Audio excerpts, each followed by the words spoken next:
Assalamu alaikum. I have some big news. Well, first, I've been sick for 3 days with a flu, so you won't find me my typical self. But this can't wait, because what would you think if I told you that your name is derived from Arabic? Actually, it is Arabic. Imagine your surprise when you discover that, as I did when I was probably, 50 years old. I discovered it by reading Arabic dictionaries, and I found out that my name Diane is pure Arabic. That can be another video when I'm feeling better, but I don't want this one to wait because it's so pertinent. Imagine my surprise when I discovered that Vice President Kamala Harris's name is Arabic. Pure Arabic. Now, hold on before you get too, whatever. I don't want to say too riled up or too thrilled or too shocked, or I want to go easy because I'm not feeling well, but I want to get this out there. When you do those DNA tests, which I don't really believe in, so I've never done them, but I've read these results that, I didn't know I was, for me, I think I'm Irish. Oh, no, I discovered that I'm half Spanish. Or someone else would think that they were, Russian, and then they discover they're part Arabic, or I don't know. First, just let me intro this by saying that to be Arab means you speak Arabic. It has nothing to do with an ethnicity. It literally does not mean you are any way, shape, or form brown eyes, or, bronzy skin, or curly black hair, or straight black hair like the Gulf Arabs. The word Arabic delineates how you speak.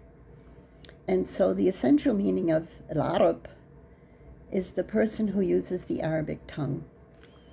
So I'm an Arab now because I'm fluent in Arabic, but forget all that color thing, okay? So now that we've set the basic realities,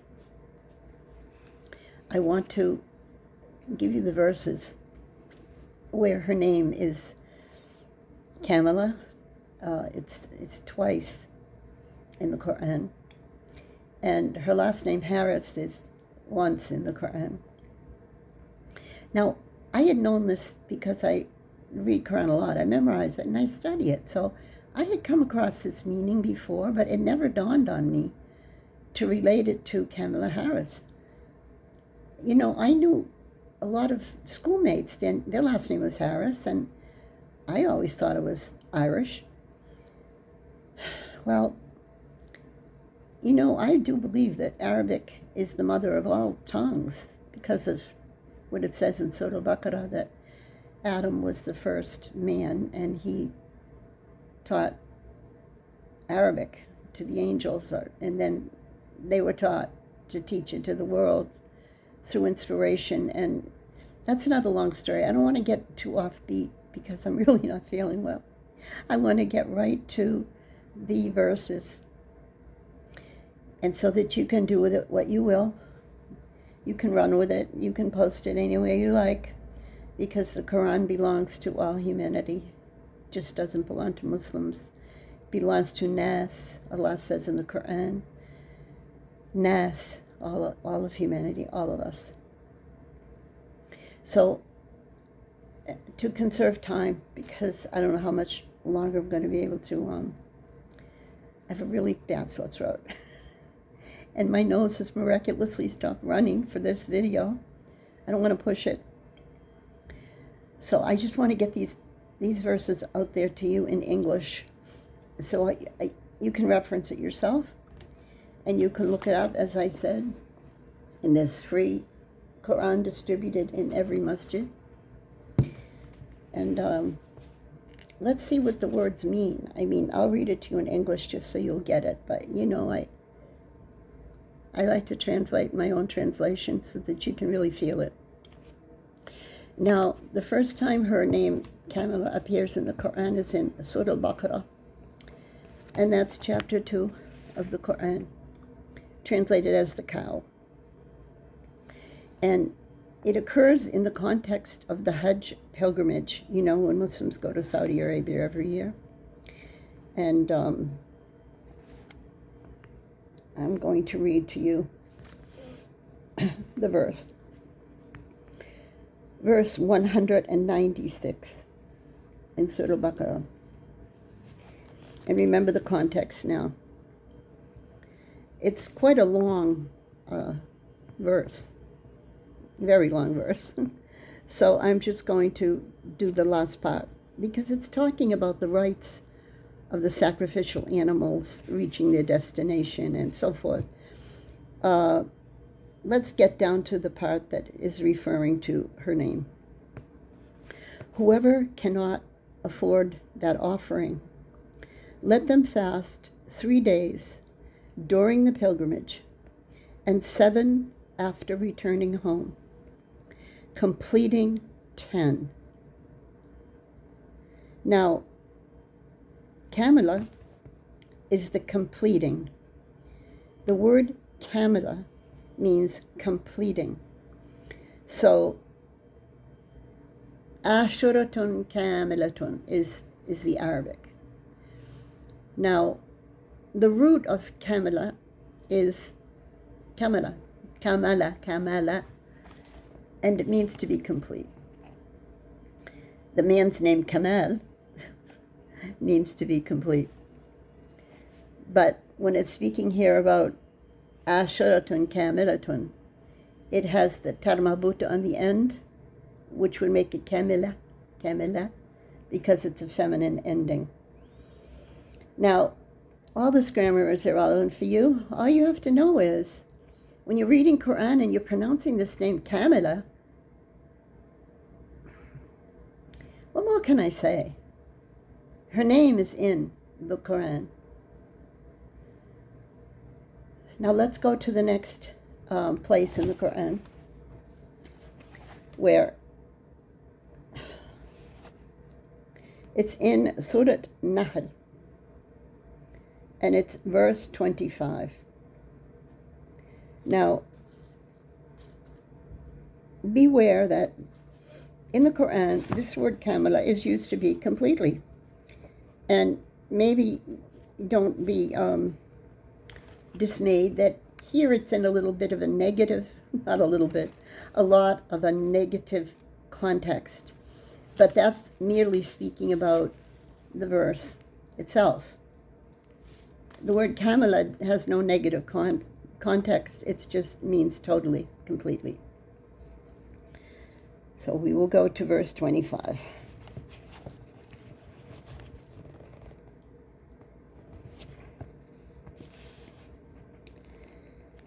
And when it is said to them, what has your Lord revealed? And they say, ancient fables. Let them bear their burdens in full on the day of judgment, as well as some of the burdens of those they mislead without knowledge. So Kamala here is, let them bear their burdens in full.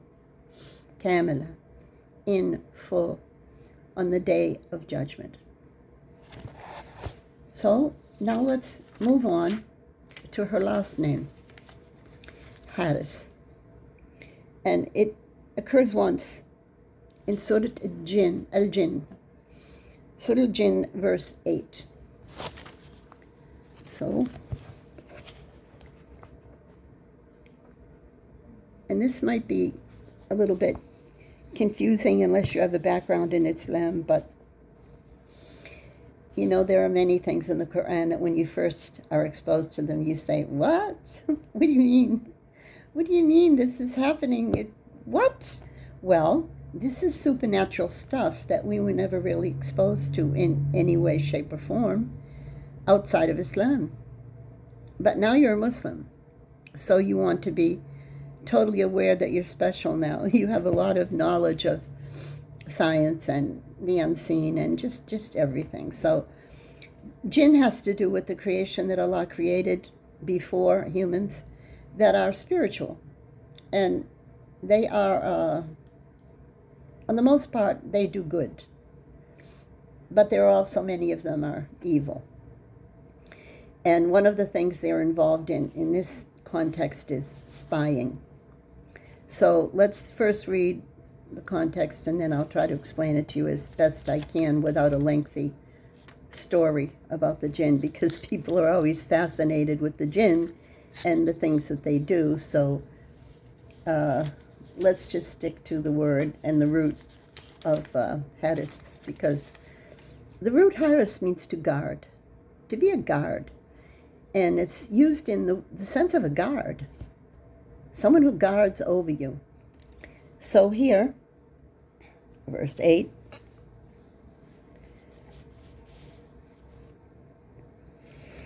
earlier we tried to reach heaven for the news, only to find it filled with stern guards and shooting stars.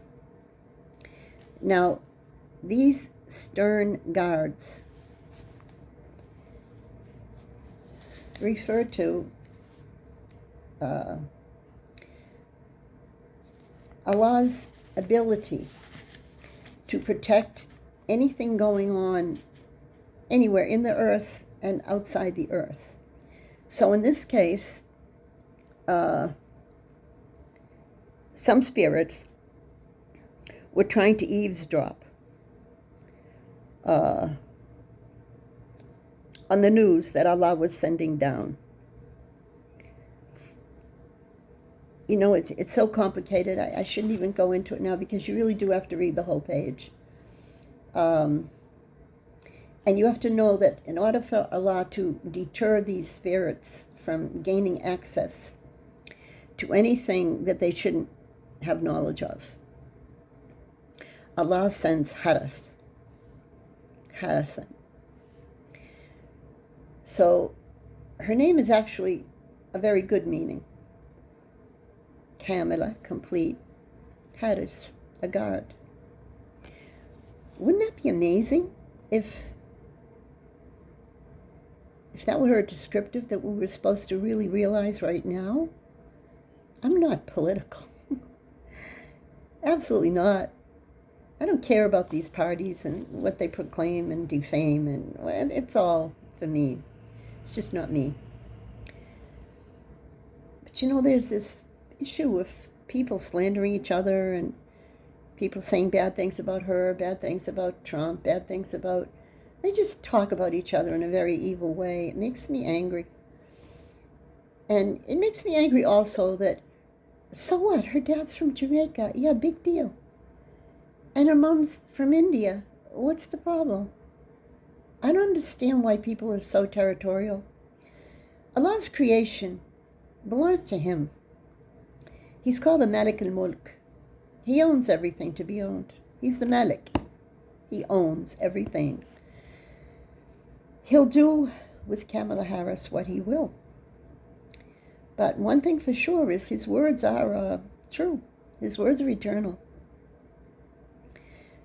Curiously, I found this while I'm very sick. And I just thought, oh, I have to get this out there right now. So let's just go over, well, I'll put it on the title and the description, chapter and verse, and with my intention that you'll benefit from the knowledge that the Quran is eternal. It's the only book that's never changed and never will. And you should pay close attention to it, inshallah. Assalamu alaikum wa rahmatullahi wa barakatuh.